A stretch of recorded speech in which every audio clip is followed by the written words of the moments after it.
আমি যখন জুলাইয়ের 31 তারিখে একটি আবৃত্তি ছাড়ব এই ফেসিবাদের বিরুদ্ধে, আমার প্রিয়জনরা আমাকে আঁকড়ে ধরলো যে না, এটা ছাড়া যাবে না, জীবন হুমকির মুখে পড়বে। আমি সেই দিন আমার স্কুল পড়ুয়া, কলেজ পড়ুয়া সন্তানদের দিকে তাকিয়ে আমার পরিবারের পরিজনের কথা শুনি নাই। আমি এই ফেসিবাদের বিরুদ্ধে আমার কবিতা সেই দিন আপলোড দিলাম। কেন দিলাম? যে আমার প্রিয় মানুষগুলি রাস্তায় জীবন দিচ্ছে, আর আমি চুপচাপ বসে থাকবো? আমি রাস্তায় নামবো না? আমি একজন অসুস্থ হওয়া সত্ত্বেও, হসপিটাল ফেরত হওয়া সত্ত্বেও আমি পরিবারকে ফাঁকি দিয়ে আবার স্কুল পড়ুয়াদের সাথে গিয়ে আমি রাস্তায় মিলিত হলাম, তাদের আন্দোলন করলাম বৈষম্য মুক্তির জন্য। কিন্তু বৈষম্য মুক্তির কোনো আলামত কি আমরা দেখতে পাচ্ছি না।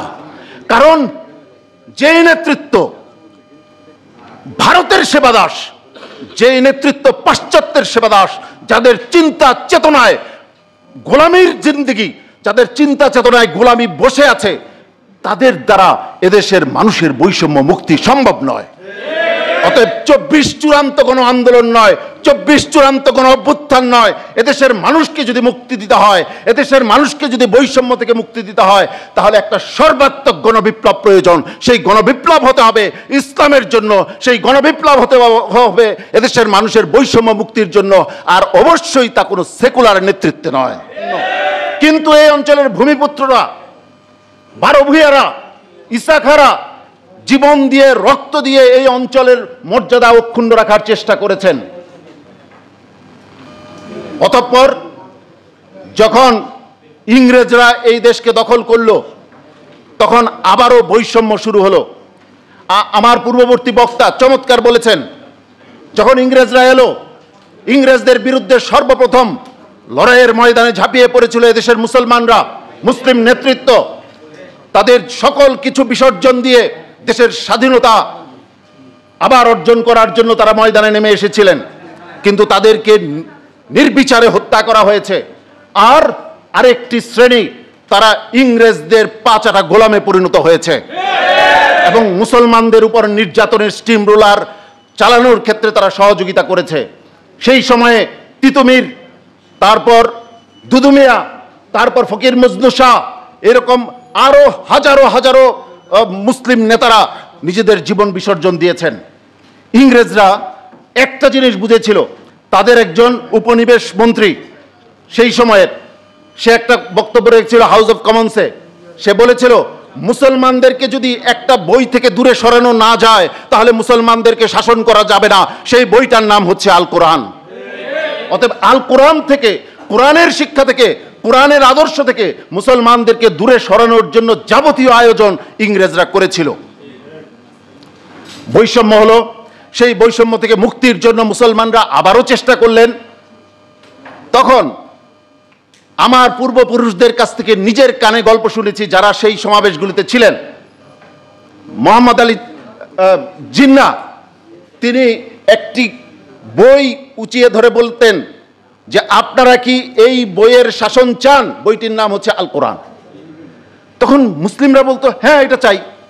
আল কোরআনের শাসনের স্বপ্ন দেখিয়ে পাকিস্তান গঠিত হয়েছিল এবং উলামায়ে কেরাম, যে আমি ভুল বলবো না, উলামায়ে কেরামের, আমি তাদের সমালোচনা করছি না, আমি বলবো সেই সময়ে তারা নেতৃত্বে মেনে নিয়েছিলেন সেকুলারদেরকে, আর তাদের শক্তি দিয়ে, উলামায়ে কেরামের শক্তি দিয়ে ওদেরকে সবল করেছিলেন। পাকিস্তান প্রতিষ্ঠা হলো, কিন্তু কোরআনের শাসন কি প্রতিষ্ঠিত হয়েছে? তাহলে কোরআনের সাথে গাদ্দারি করে যে রাষ্ট্রের জন্ম, সেই রাষ্ট্রের পরিণতি যা হবার তাই হলো, আবারও বৈষম্য প্রতিষ্ঠিত হলো। আমরা বৈষম্যের শিকার হলাম। সেই বৈষম্য থেকে মুক্তির জন্য, এদেশের ভাষার জন্য, এদেশের স্বাধিকারের জন্য এদেশের মানুষগুলি সংগ্রাম করেছে। আপনি যদি ৭১-এর দিনগুলো পড়েন, দেখবেন সেখানে ৭১-এর দিন, মুক্তিযুদ্ধের দিনগুলো শুরু হতো কোরআন তেলাওয়াত দিয়ে। তাদের যে বক্তব্যগুলি দেওয়া হতো, প্রত্যেকটা কোরআনের রেফারেন্স দিয়ে দেওয়া হতো। কিন্তু ৭১-এর পরে কি দেখলাম? হঠাৎ করে ৭১ হয়ে গেল ইসলামের বিরুদ্ধে একটা যুদ্ধ। এইটা প্রতিষ্ঠিত করার চেষ্টা করলো একটা পরিকল্পিত শক্তি। কারা তারা? ওরা যারা ওই ইংরেজ শাসনামলে মুসলমানদের স্বাধিকার আন্দোলনকে, মুসলমানদের স্বাধীনতার আন্দোলনকে দমিয়ে দেওয়ার জন্য ইংরেজদের পা ধরেছিল, সেই গোষ্ঠী ৭১কে ইংরেজ বিরোধী যুদ্ধ হিসাবে প্রতিষ্ঠিত করার চক্রান্ত করলো। এই গোষ্ঠীর নাম হচ্ছে ভারতের ব্রাহ্মণ্যবাদী, বর্ণবাদী, হিন্দুত্ববাদী গোষ্ঠী। ওদের চক্রান্তে এই আমার প্রিয় মাতৃভূমির বৈষম্য বিরোধী আন্দোলন হয়ে গেল ইসলাম বিরোধী যুদ্ধ। এবং ৭১ পরবর্তীতে কি দেখলাম? বৈষম্যের জন্য, বৈষম্যের বিরুদ্ধে মুক্তির জন্য মানুষ জীবন দিল, লড়াই করলো, আমার মা বোনেরা ইজ্জত দিল। কিন্তু ৭১-এর পরে দেখলাম বৈষম্য আরো বেড়ে গেল। কথা ঠিক না বেঠিক? ৭১-এর পরে বৈষম্য আরো বেড়ে গেল, যার কারণে মুক্তিযোদ্ধারা আবার রাজপথে নেমে আসলো। সেই মুক্তিযোদ্ধাদের নির্বিচারে হত্যা করা হলো। তারপর ৭৫ ঘটলো, একের পর এক বিভিন্ন রকমের আমরা পরিবর্তন আমরা দেখলাম, কিন্তু সেই বৈষম্য থেকে মুক্তি কিন্তু মিলল না। এলো ২৪-এর সেই স্মৃতিগুলি চোখের সামনে ভাসছে। আমি যখন জুলাইয়ের ৩১ তারিখে একটি আবৃত্তি ছাড়বো এই ফেসিবাদের বিরুদ্ধে, আমার প্রিয়জনরা আমাকে আঁকড়ে ধরলো যে না, এটা ছাড়া যাবে না, জীবন হুমকির মুখে পড়বে। আমি সেই দিন আমার স্কুল পড়ুয়া, কলেজ পড়ুয়া সন্তানদের দিকে তাকিয়ে আমার পরিবারের পরিজনের কথা শুনি নাই। আমি এই ফেসিবাদের বিরুদ্ধে আমার কবিতা সেই দিন আপলোড দিলাম। কেন দিলাম? যে আমার প্রিয় মানুষগুলি রাস্তায় জীবন দিচ্ছে, আর আমি চুপচাপ বসে থাকবো? আমি রাস্তায় নামবো না? আমি একজন অসুস্থ হওয়া সত্ত্বেও, হসপিটাল ফেরত হওয়া সত্ত্বেও আমি পরিবারকে ফাঁকি দিয়ে আবার স্কুল পড়ুয়াদের সাথে গিয়ে আমি রাস্তায় মিলিত হলাম, তাদের আন্দোলন করলাম বৈষম্য মুক্তির জন্য। কিন্তু বৈষম্য মুক্তির কোনো আলামত কি আমরা দেখতে পাচ্ছি না। কারণ যে নেতৃত্ব ভারতের সেবাদাস, যে নেতৃত্ব পাশ্চাত্যের সেবাদাস, যাদের চিন্তা চেতনায় গোলামীর জিন্দেগি, যাদের চিন্তা চেতনায় গোলামি বসে আছে, তাদের দ্বারা এদেশের মানুষের বৈষম্য মুক্তি সম্ভব নয়।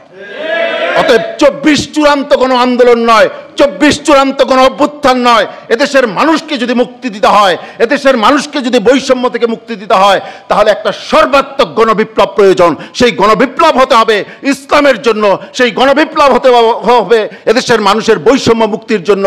আর অবশ্যই তা কোনো সেকুলার নেতৃত্বে নয়। ধন্যবাদ।